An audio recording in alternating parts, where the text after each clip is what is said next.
Common Grounds Conversation, a place where we'll explore the art and science of navigating conflicts with grace and intention. I'm Dr. Joniel Conley, a seasoned registered nurse turned leadership consultant and transformational coach. Alongside of me is Dr. Bonnie Nussbaum, a clinical psychologist turned holistic coach. Together we bring, okay, drum roll please, 80 years of combined experience to help you master the power and effective communication, especially in those tough moments when emotions are running high. In this series, we're going to dive into practical tools and strategies to help you handle challenging conversations with calmness, Mhm. clarity, and confidence. Whether you're navigating conflicts with friends, family, colleagues, or even strangers on the bus, we're here to guide you in creating meaningful dialogue that strengthens rather than strains relationships. You can look forward to is proven conversation strategies and communication to help de escalate the conflict, tools for active listening and speaking with empathy, techniques to address disagreements without triggering defensiveness, real life examples and actionable tips for handling conflict effectively, insights on fostering open, honest, and respectful conversations in both personal and professional settings, especially around the election. And join us to uncover how healthy conflict can not only preserve relationships, but also deepen understanding and connections. Let's find common ground together. You cannot have two opposing views at the same time, because that's really what this cognitive dissonance is all about. But we always, but again, we have opposing views all the time. All the time. And All we're practicing the "and" yes. instead of the "either" or. Yeah. So I think as we move into this new dichotomy, I guess, if you want to call it, this new way of saying, well, it's this and this, not this or this, which is the Right. conversation for today. The Right. And so the piece about the cognitive dissonance, what I loved about this was it helped make some sense out of things that make no sense. Mhm, mhm, mhm. And my question then coming out of this, and we can dive in, but my question Oh, coming and tell out them of we're this. looking at Brene Brown, Atlas of the Yes. Heart. Let's give credit where credit is due. Absolutely. And we're going to read shamelessly from her book because Yeah. this book is fabulous. If you have not read it, please get it and read it. There's so much, and I know there's many people who just don't want to do the deep dive into stuff. Sure. But I believe that a deep dive is going to be called for here. Oh, and if we don't do it willingly, it'll be We're forced. going to do it kicking and screaming. There's Yeah. this wonderful quote from let me think of her name. Jungian analyst Marion Woodman. Mm. And she said that her Jungian analyst said to her, Mrs. Woodman, this is going to happen. So you can either stand up with some modicum of dignity, or you can be dragged kicking and squealing like a pig to slaughter. Yeah. Yeah. And I thought, okay, I'm getting up and walking. Yeah. And we both know too that people usually change because the pain gets so great. Yes, the It's pain outweighs the fears that are keeping them stuck. yeah. Yeah. But isn't there a much better way to change?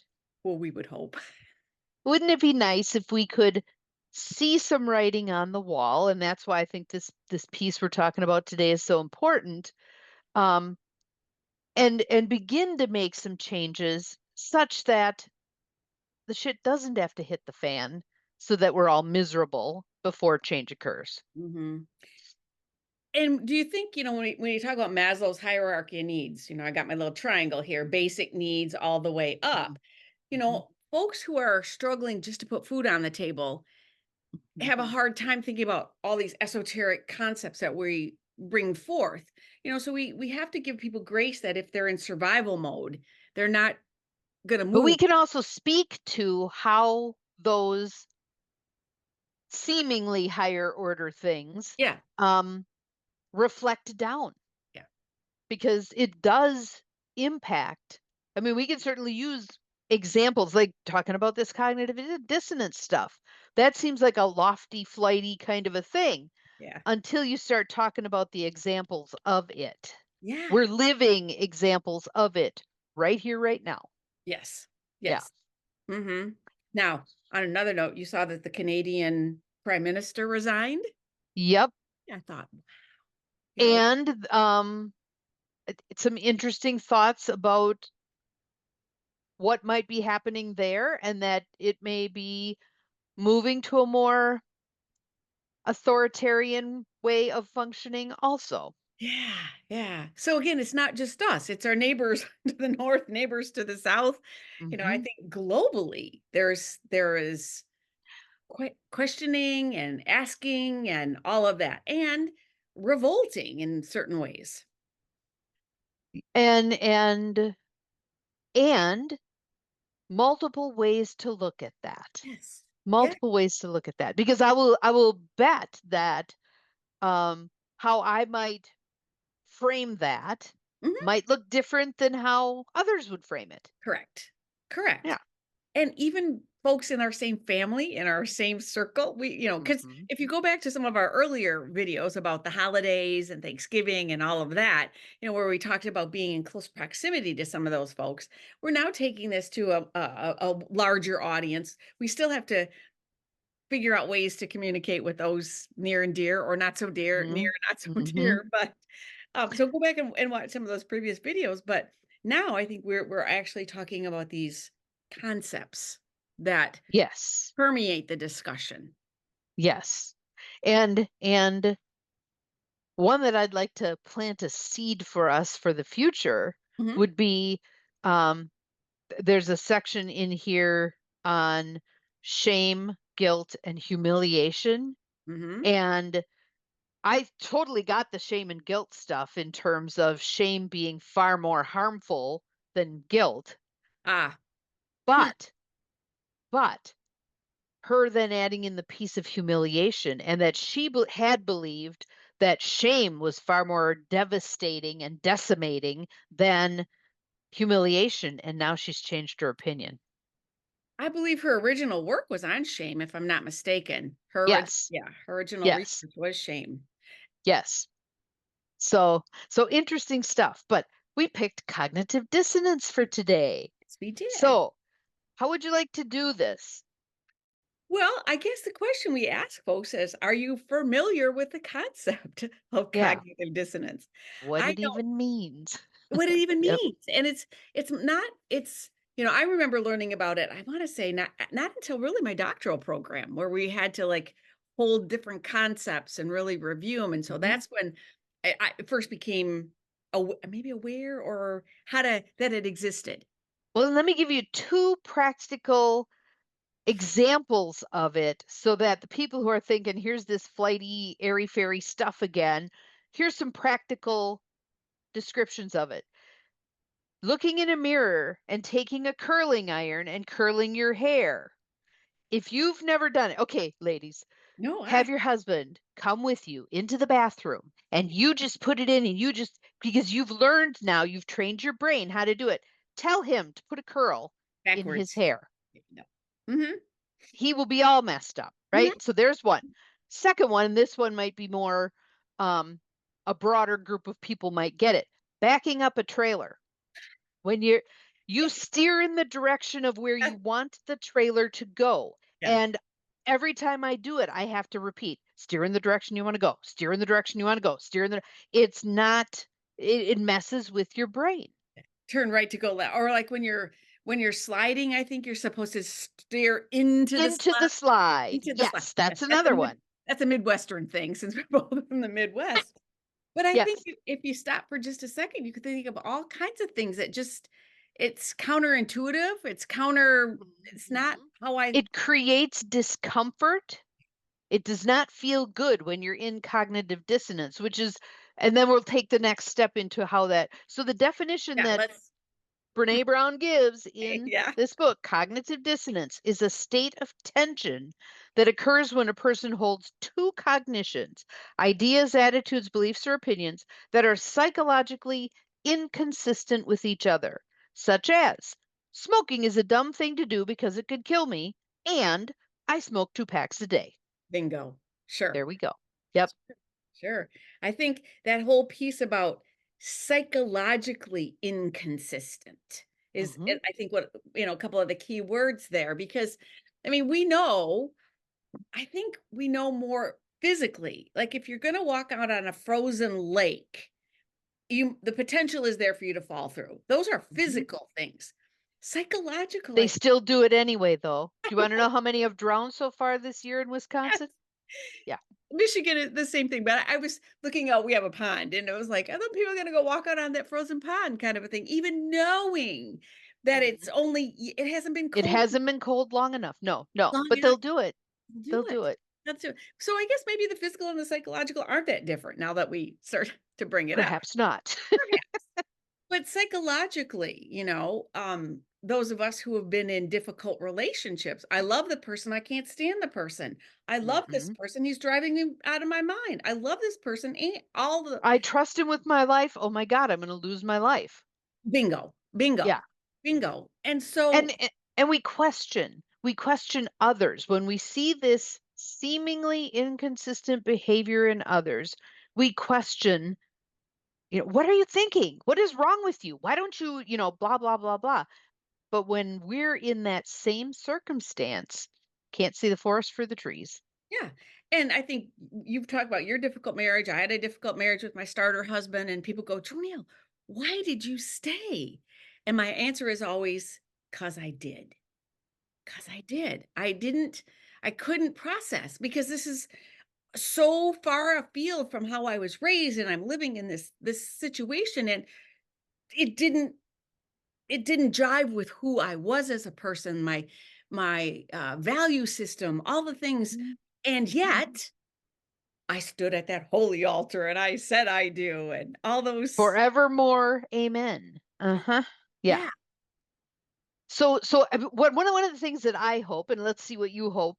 One of the things that I hope coming out of this session is that people will, knowing this information, begin to grant a little more grace when someone is doing something that seems so out there. So what I guess what I would like to do is share this study, yeah. the 1954 study, Oh, yeah, yeah, because I yeah. just think it's so, Yes. and because it's kind of wild and out there, hopefully it can help all of the people who fight over the vaccine issue, all of the people who fight over, a lot of the stuff that's current right now. Yes. Listen to this Yes. and let's see how it's applicable. Mhm. So, Tavris and Aronson explained that in 1954, the social psychologist Leon Festinger and two associates infiltrated a doomsday cult to find out what would happen when the leader's prophecy failed to be fulfilled. The leader had promised her followers that the world would end on December 21, 1954, but that they would be picked up by a flying saucer and transported to safety at midnight on December 20th. Tevers and Aronson explained many of her followers quit their jobs, gave away their houses, and dispersed their savings in anticipation of the end. Who needs money in outer space? Others waited in fear or resignation in their home. Festinger predicted that the believers who had not made a strong commitment to the prophecy, in other words, the people who didn't give away their house, didn't give Right. away all their stuff, Right. would quietly lose their faith in the leader when the world didn't end. And those who had given away their possessions and waited with the other believers for the spaceship would double down on their beliefs in her mystical abilities. He predicted that even if the prophecy did not materialize, the followers who lost the most would demonstrate their increased commitment by doing whatever they could to get others to join them.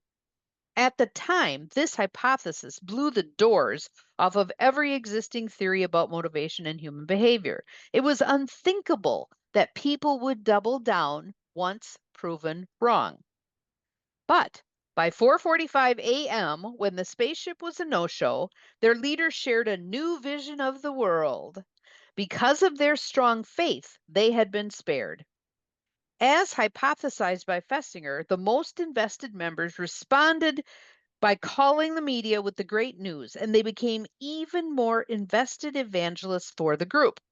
Luckily, the Doomsday Leader's predictions failed, but Festinger's prediction didn't, and he changed the way we think about human behavior. has it really changed the way day-to-day people think about human behavior? I'm going to say no. I'm processing and I'm thinking no, and No. you think about the other cults, the Jim Jones, Mhm.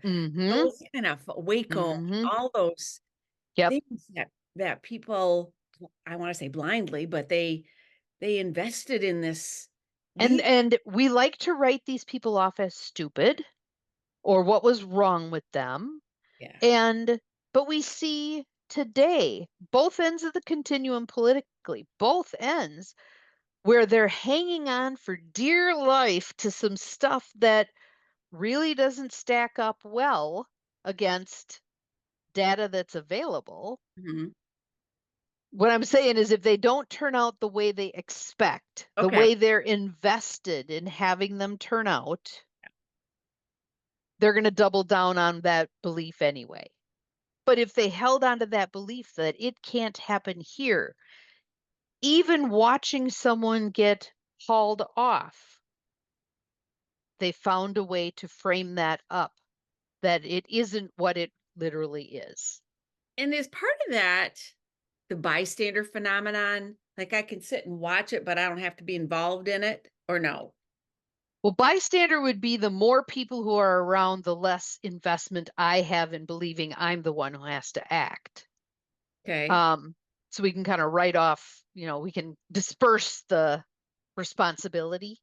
Okay. Um, but the thing about that, I think, is if we don't speak up when it's happening early, there's I can't remember who wrote that either, but I didn't speak up when they came for this one, and I didn't speak up when they Yeah. came for that one, and oh geez, they're coming for me. Yeah. We need much more of the what if we did, and much more willingness to try things and fail. Failing forward. Absolutely. Yes, learn a Last time bunch. who's gonna fail with me. We learn far more from our failures than we do from our successes. Yes. Far more. Yeah, yeah, and going back to that cognitive dissonance, some of Mhm, us were raised to think failing is bad. You have to be an mhm. all A and you have to do all this perfect and all this. And at the same time, I didn't learn, I didn't you don't learn when you don't stub your toe kind of thing like. No, So backtrack to cognitive dissonance. dissonance. Yeah. Can you think of a time in your life when you had competing values or competing experiences? I can think of a bazillion for myself, and I can also think of, because my work was trauma Yeah. work, Yeah. that the a classic is that abuser victim relationship where you're being told this is for your own good or this is your fault or you like this or all the bullshit, Mhm. and your head and your gut is telling you no way, this, but this is, and for girls, most often in my generation, being told you must be nice, Oh, yeah, you yeah. have to be nice. Well, I'm sorry, when you train people to be nice, they oftentimes get run over. Because they tolerate things, and Hmm. that would be my experience with my starter husband, and the convincing me I was fat, I was stupid, I was ugly, I only had 1 boob, and nobody would ever love me, but on the same time, I was a superstar in my career. Hmm. So how do I what? I can't be How do this. you get that to make sense? Yeah. Exactly. How do you Ex get that to make sense? ex And in addition, um because I can think about one client of mine where it was, you know, in farming country, the barn often had Joe Blow and sons. Oh, Didn't yeah. matter how many daughters he had, Joe Blow and sons, right?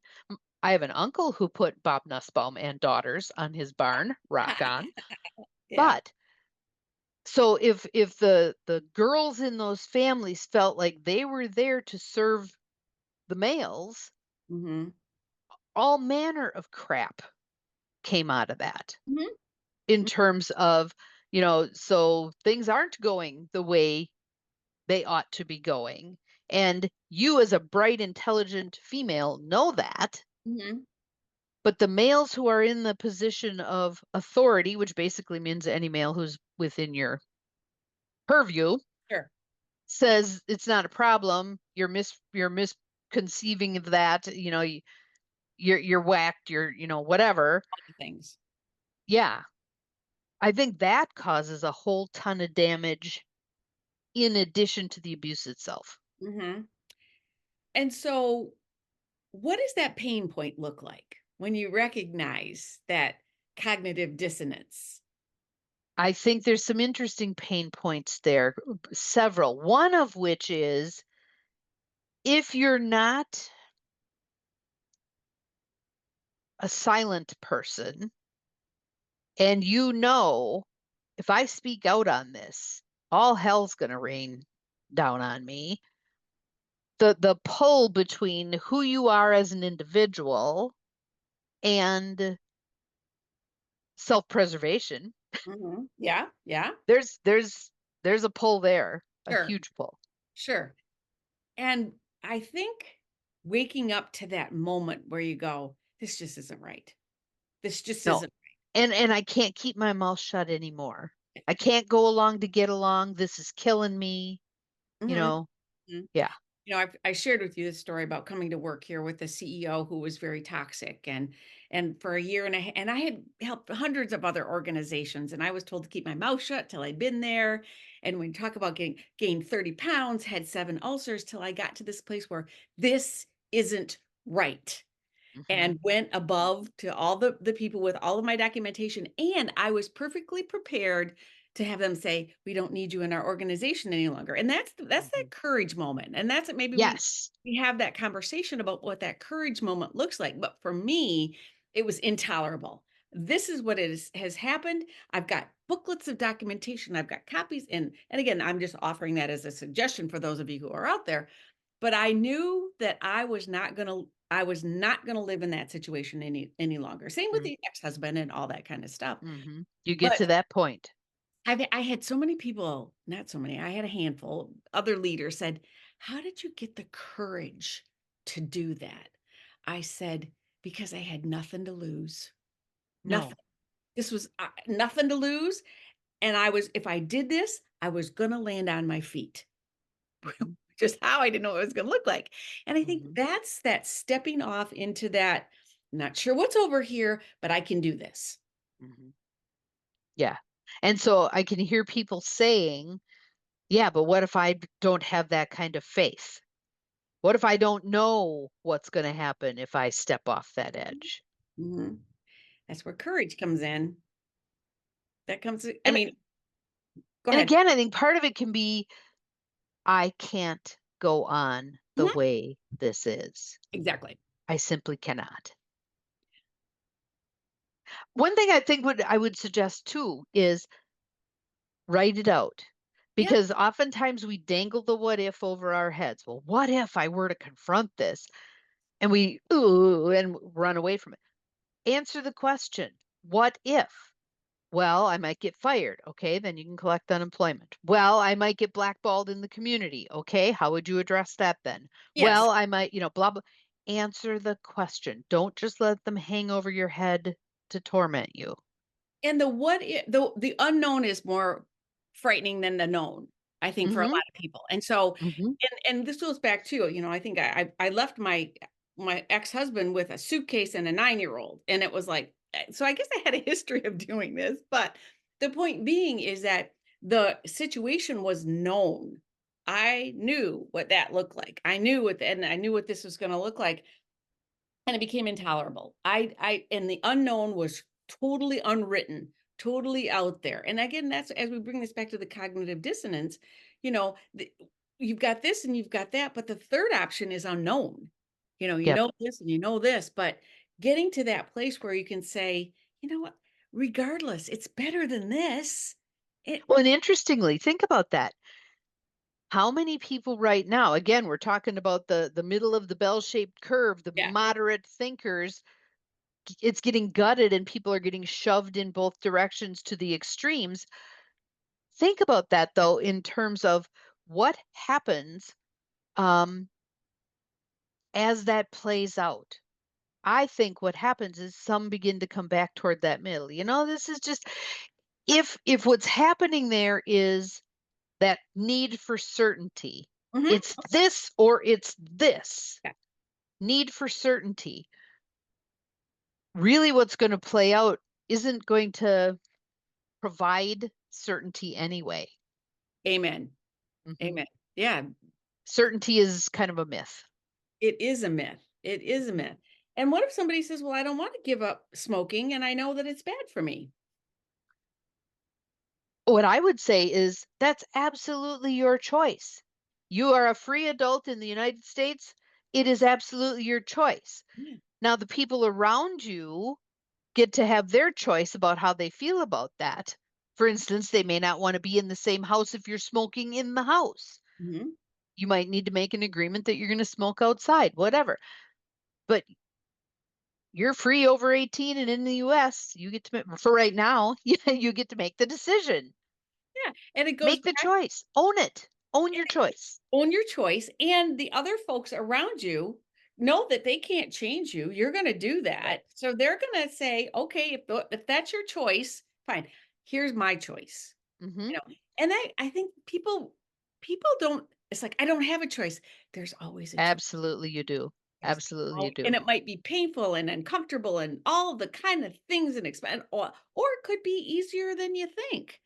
But there And to claim it, to do your taking the war out of our words Mhm. and put out the predictions. If you choose to smoke, I will do this. If you choose not to smoke, I will do that. If you choose, there may be multiple options, but you lay it out there as pragmatically as possible. If you choose to smoke in the house, I'm not willing to live here. Yeah, If you bingo. choose to smoke outside, that's absolutely your choice. Yeah. Yeah. And I keep going back to courage. It's not easy. It's not easy. Mhm. Those are not easy conversations to I think conversations, or those are not easy dilemmas. Predictions to make. Yep. Yeah. Yeah. And it also goes back to this issue of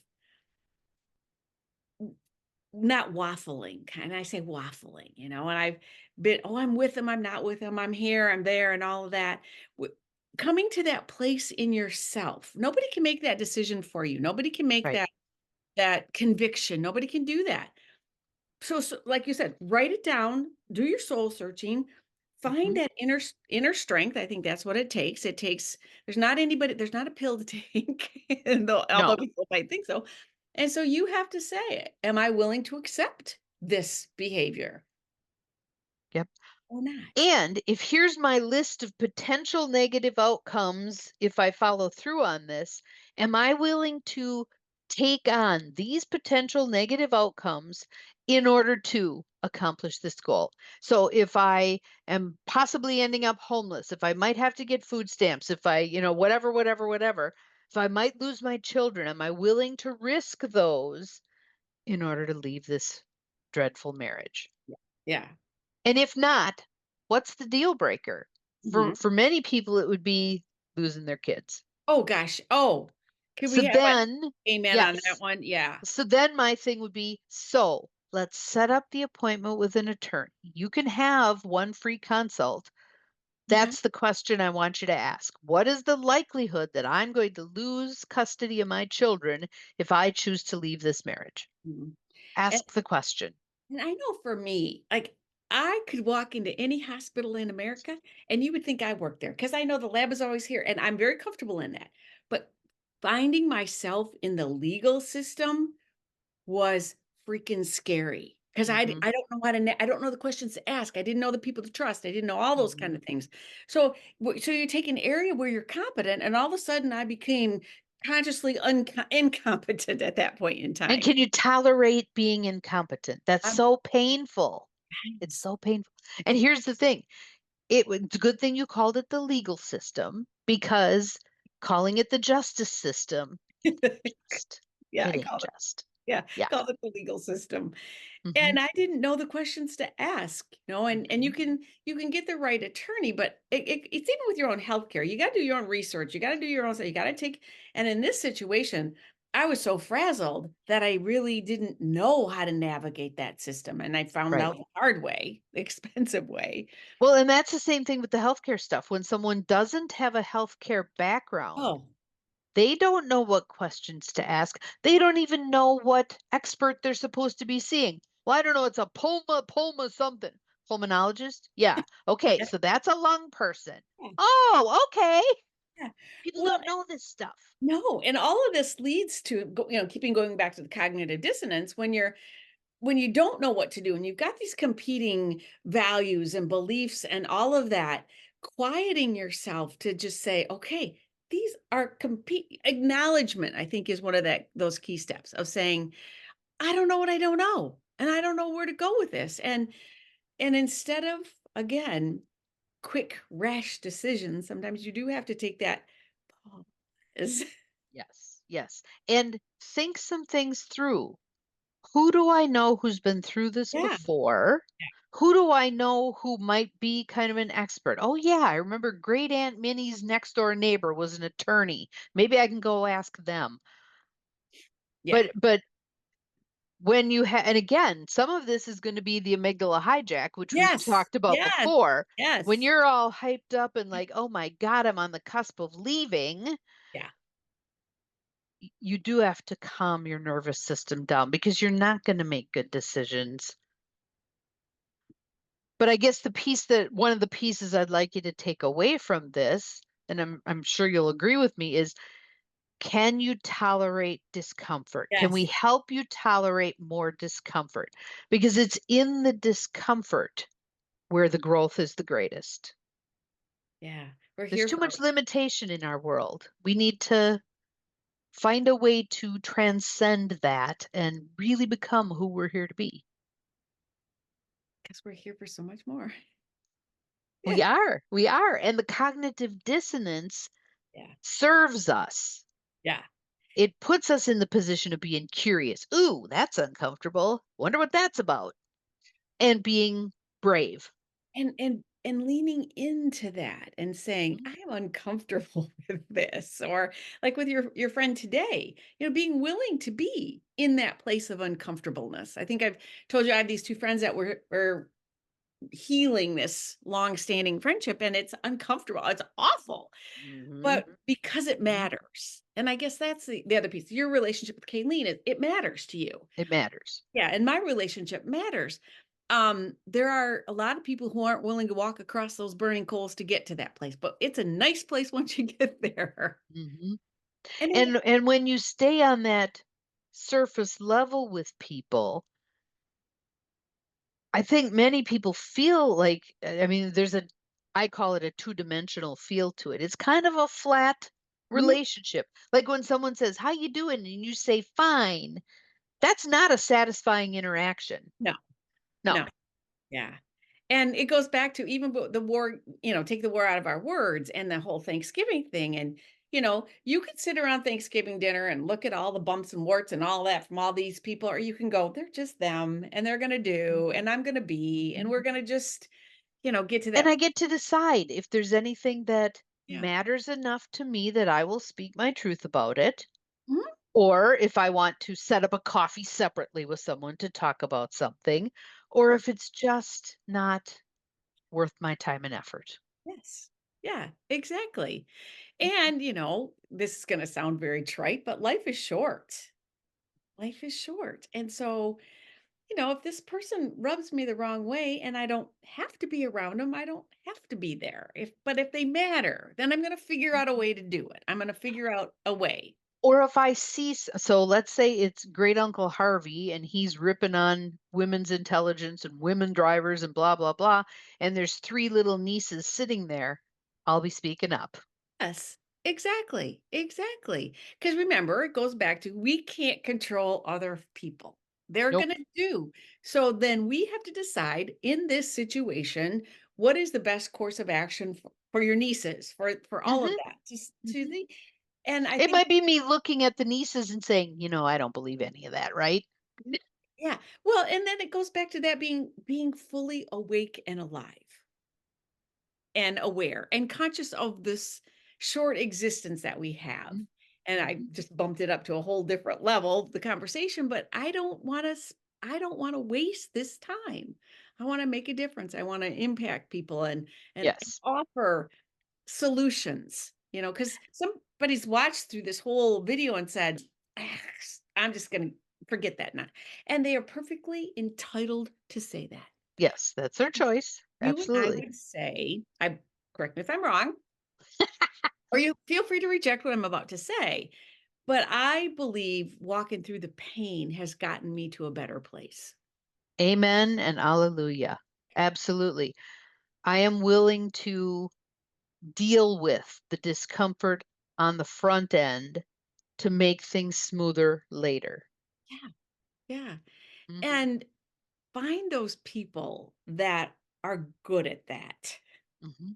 And if you're struggling, again, coaches, friends, people, next door neighbors, And whatever. when you find your people, oh my God, that feels so good. I mean, I think I was in my 30s when I first walked into a group where I felt like, oh my God, they get me. They totally get me. Well, and that goes back to adult friendships are so different than, you think I'm going to have these high school friends for forever, but when you graduate, there's this great scattering. And then when you get to be an adult, it's time, it's proximity, it's shared values are the things that you're looking for. And so you can be selective of who you Yes. give your precious time to. And not everybody is meant to walk your entire life path with you.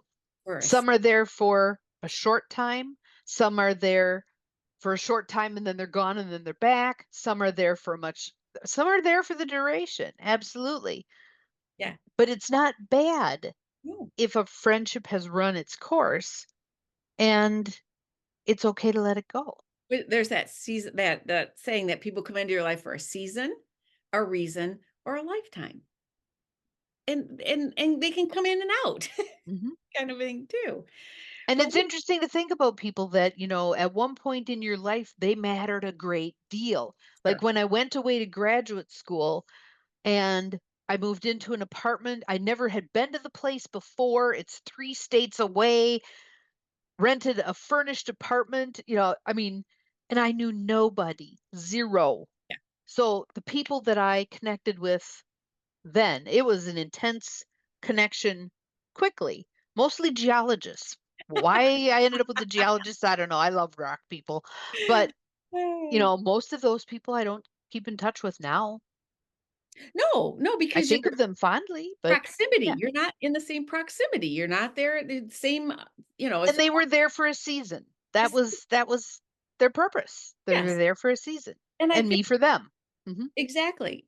And we have the opportunity to, we haven't even talked about trauma bonding. That's a whole nother conversation to have. Yes.